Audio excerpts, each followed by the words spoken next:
Okay, I've frozen the display here. This is PixelTest running, and I've frozen the display by disconnecting the data pin. This LED would normally be blinking for the first test, so it's just solid because I'm not allowing the processor to blink the display. With the LED lit in the upper left corner, in the top row on the left side, that indicates that the pixel 0 in the display, the origin pixel of the display, is in the upper left corner. And so in that case, we need to define in the code for MatrixFireFast, we need to define mat_top because the pixel is in the top row, and we need to define mat_left.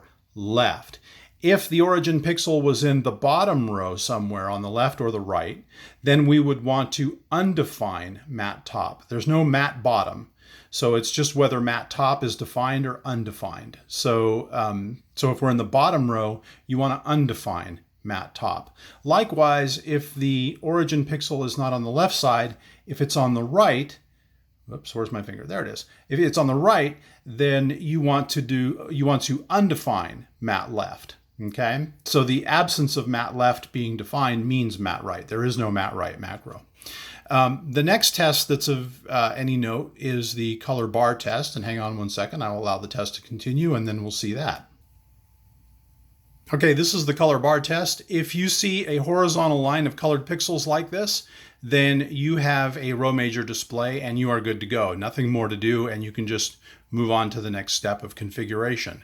If your pixels are piled up in one or more rows on the left or right edge of the display and they're vertical and not horizontal, then you have a column major display and you have to do something different in the code, and that's described in the README file for the project.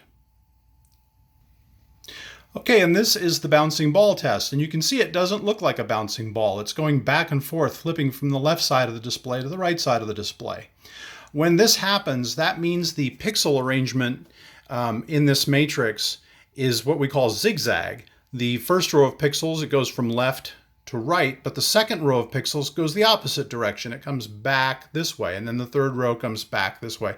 And the arrangement of pixels just zigzags back and forth and back and forth.